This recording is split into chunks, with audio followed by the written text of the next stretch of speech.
Hello, and welcome back to our recent voyage aboard the Silversea Silver NOVA.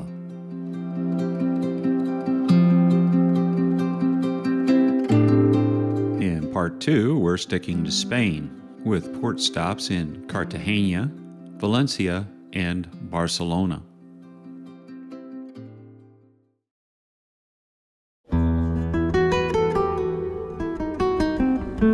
In Cartagena, we shared the docking area with private vessels, other cruise ships, and the container offloading area right across the way.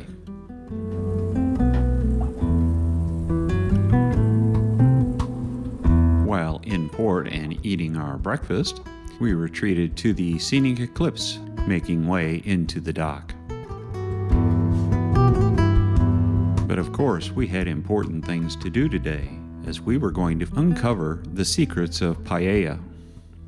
Cartagena contains, in addition to private and commercial docking areas, also harbors the second largest of the Spanish naval bases. Cartagena is very proud of its naval tradition and includes a naval museum that features a full-size submarine prototype that really never took off. Our excursion today was purely a walking excursion, and we had no need of a bus. And so off we walked, looking to uncover the secrets of paella.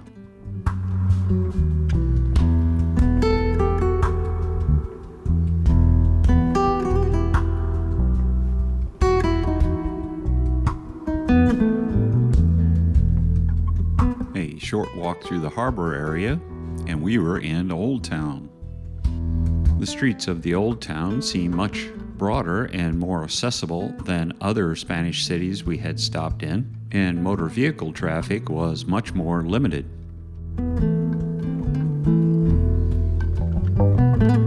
As in most of Europe, graffiti is a thing in Cartagena, much of it well done, as in these examples, or like this, purposefully done to emphasize the fact that this was an old Roman theater unearthed and now on display. Built between 5 and 1 BC, the ruins were found in 1988 when the construction of a public building was begun. The project was abandoned, and in 2003 the excavation of the Roman theater area was complete. But Roman theaters and pretty architecture was not what we were there for. It was the secrets of paella. Was it to be here that we would find the secrets of paella? Was the secret decent tapas?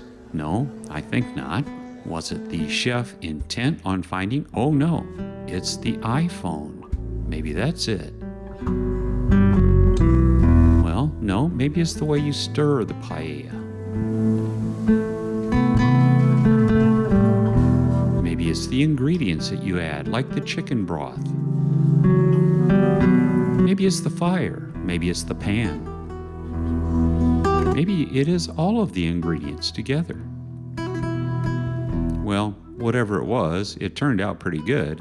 But guess what? We unfortunately never did uncover the secrets of paella. So it was back on the streets of Cartagena we went, leisurely strolling along, enjoying the architecture and the people of the city, until it was back to the Silver Nova we went. We happened to walk out onto the deck and look over the side to see the gangplank being retracted. Now this is going much faster than it really did, and so with a sound like fingernails on a chalkboard, the gangplank was up and we were on our way.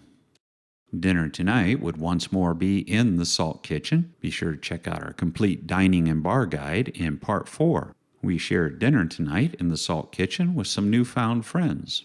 And as before, the regional dishes presented were spot on and very tasty. And after dinner, we headed up to the Panorama Lounge for Name That Tune.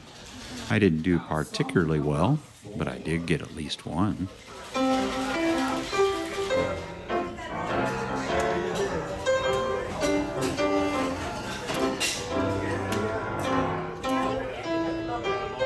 And so the scores were tallied and the evening wound down. We headed back to our room. The next morning, we were in Valencia, Spain. starting the morning with breakfast in La Terraza,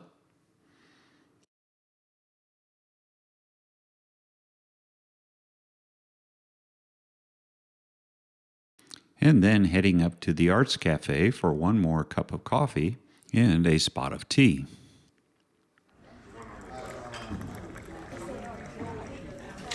The morning was spent with shipboard activities, and in the afternoon we decided to try kaiseki for lunch. And lunch today would be sushi and sashimi. Kaiseki is always open for lunch, and unlike the evenings, there is no upcharge for lunch.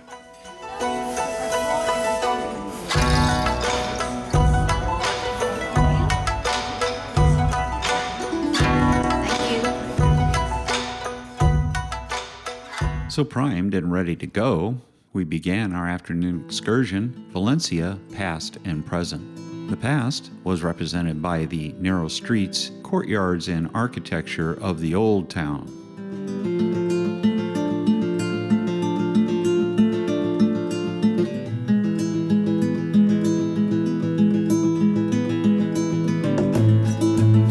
At one time, Valencia was a walled city, but of course long outgrew what is left of the walls.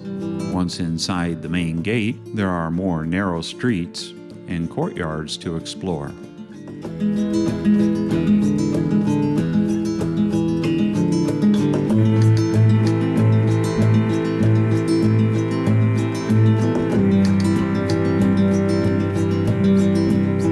Here is the Cathedral de Valencia that was built over a mosque after the 1238 Christian reconquest of Spain.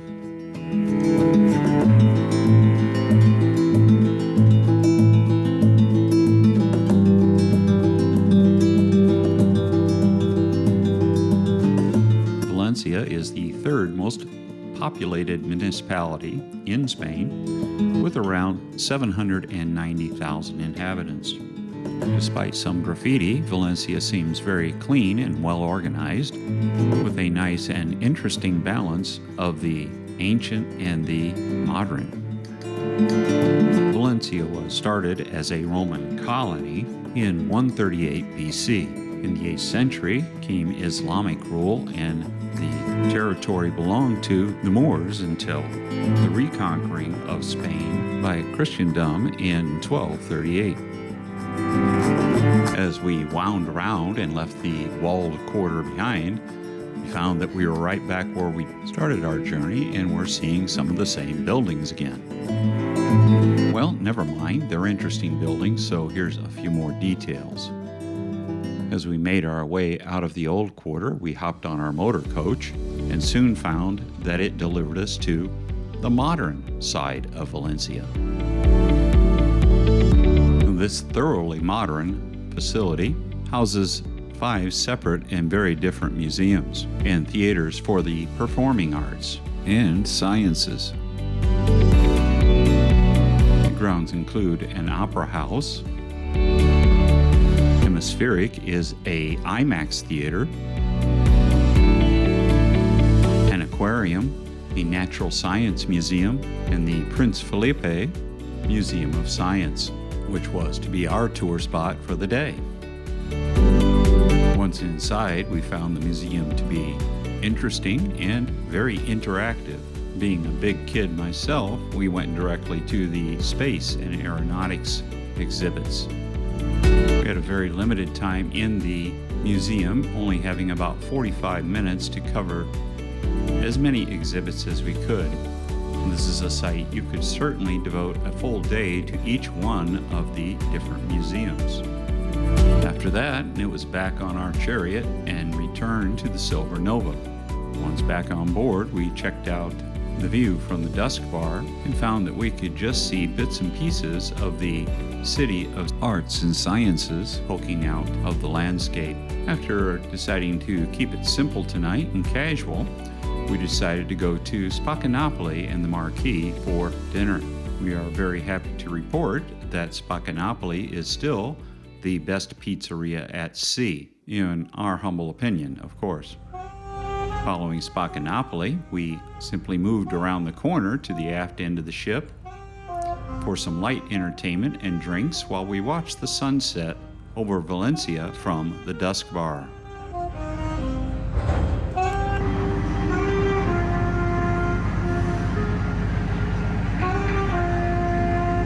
Valencia was a full day, and we called it an early night.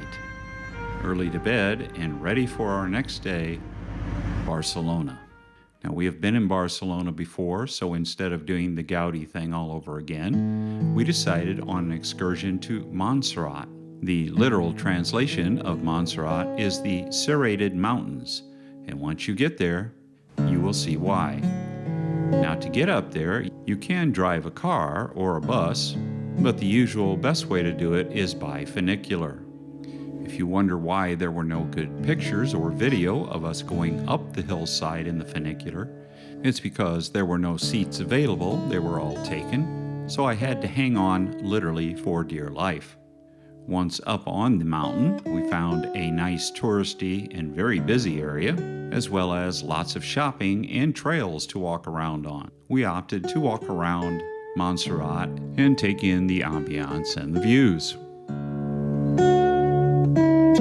Although we didn't go inside for any length of time, we did visit the Abbey and the Basilica of Santa Maria that famously houses the Black Madonna. Here is the entryway to the Abbey. Please don't go in unless you are invited. And here is the interior of the Basilica of Santa Maria.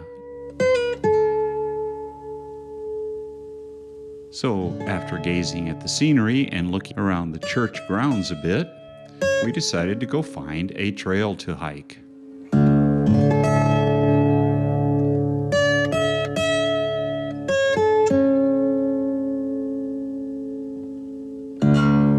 Well, find one we did, and as we walked up and up and up, and the people coming down told us, don't go unless you have a lot of time because, hey, we don't know if this thing even ends.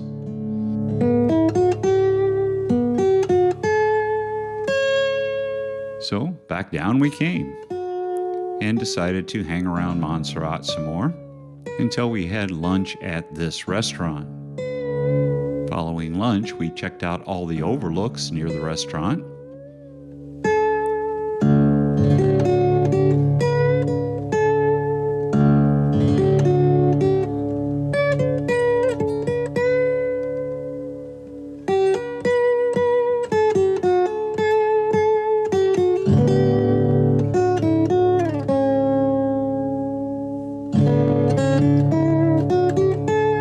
We spotted what appeared to be a trail that wrapped around the mountain in the opposite direction that we had explored previously.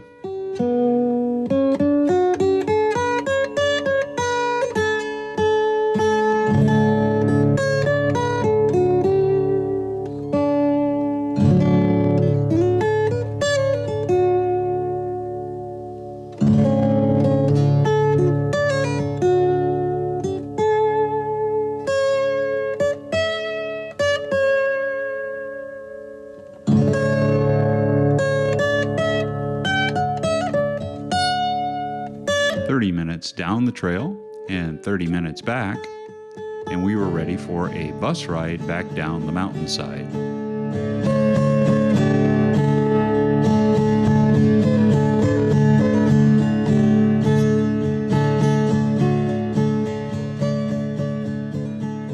And at that point, it was back to the Silver Nova. The Montserrat excursion was a 6-hour excursion, so we got back just in time to change for dinner and head to Dolce Vita for a pre-dinner drink and entertainment from fantastic entertainer Alfredo. She steals like a thief, but she's always a good to me. Dinner tonight would once more be in Atlantide, where we were joined by our new friend from Australia, Clara. And after a delightful dinner and some wonderful desserts, it was showtime in the Venetian Lounge. Tonight featuring the flamenco dance troupe Los Muleros.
Well, that's it for part 2. Please like and subscribe and ring that notification bell to keep up to date on future releases. If you have the inclination and the time, please check out some of our other releases when you have the opportunity. Comments and suggestions are always welcomed. And as always, this is T's Cruise and Travel Muse wishing you safe and happy travels.